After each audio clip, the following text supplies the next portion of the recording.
મુંબઈ સમાચાર આયોજિત આ માતૃભાષા ભાગવત કથા હવે વિરામ પામી રહી છે. ફરીથી એકવાર જેને દેશના સૌથી જૂના અખબાર તરીકેનું ગૌરવ પ્રાપ્ત છે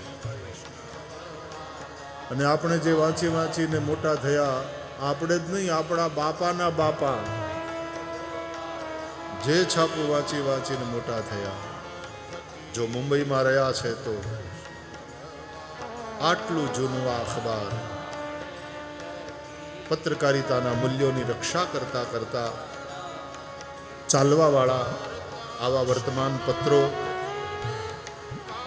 આ કથાના સંપૂર્ણ સંકલન માટે મુંબઈ સમાચારના તંત્રી અને સંકલન કરતા નિલેશભાઈ દવેને ખૂબ ખૂબ આપણે અભિનંદન પણ આપીએ આટલા અદ્ભુત ભવ્ય અને આનંદપ્રદ આયોજન માટે. રાજુભાઈ સાવલા, મિલનભાઈ ત્રિવેદી, શ્રી સંતોષસિંહ, શ્રી જિગ્નેશ ભૂતા, શ્રી વિપુલભાઈ પારેખ,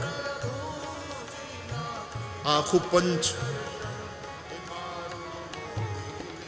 એ કાર્યકર્તાઓએ ભીડને કેવી રીતે કંટ્રોલ કરવી, એટ ધ સેમ ટાઈમ બધાનું કેવી રીતે સ્વાગત કરવું, સૌને કેવી રીતે કથાનો આનંદ પ્રાપ્ત થાય, આ બધી જ વસ્તુ ખૂબ વિચારપૂર્વક અને આયોજનપૂર્વક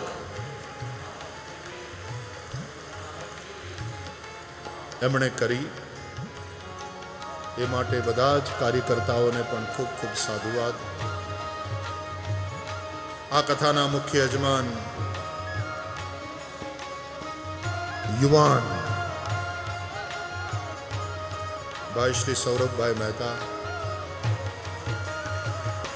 એના પિતાજી અને આખો પરિવાર અહીંયા ઉપસ્થિત છે.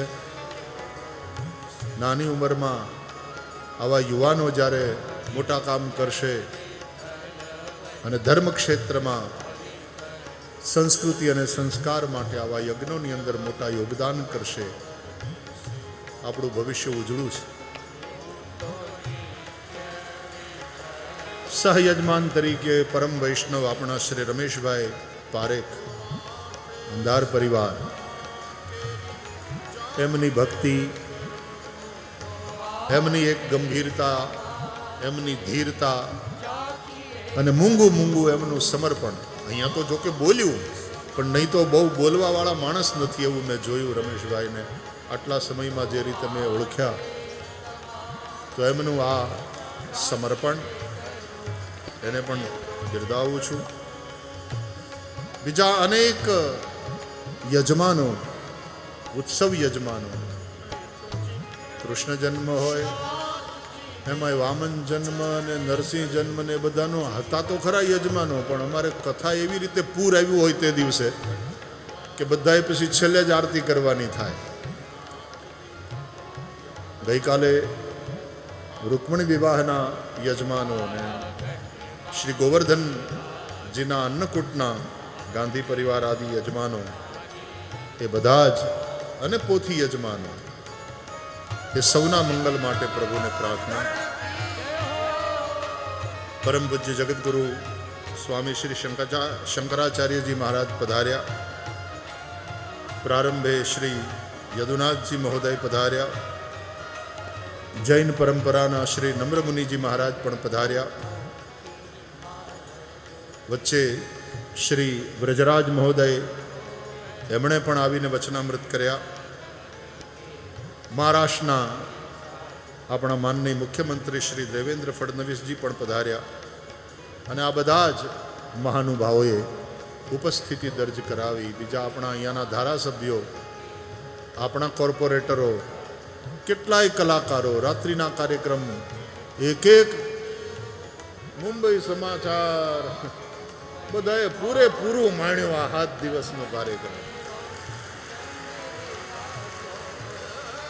સમયના પહેલા આવી એન્ટ્રી મળી જાય અંદર મંડપમાં, પછી અહીંયા જ ભોજન પ્રસાદ લઈને રાતના મોડે સુધી, જ્યાં સુધી પાછા સાંસ્કૃતિક કાર્યક્રમો ચાલે ત્યાં સુધી એનો આનંદ લીધો.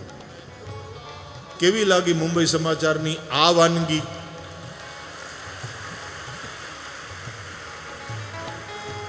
આમ તો મુંબઈ સમાચાર દરરોજ પોતાના વર્તમાન પત્રમાં સમાચારો પીરસે છે, રાજકીય વિશ્લેષણો હોય, સાંસ્કૃતિક વ્યાપારને લગતા બધા જ સમાચારો હોય, આમ તો ઘણું બધું પીરસે છે. પણ આ વાનગી જરા જુદી રીતની પીરસી અને આપણને બધાને ખૂબ આનંદ આવ્યો. મને કહેવાનો અવસર મળ્યો, આપ સૌને કથા શ્રવણનો એ આનંદ મળ્યો. હું ફરીથી ખૂબ ખૂબ સાધુવાદ અને ધન્યવાદ કહું છું. જય જય શ્રી રાધે.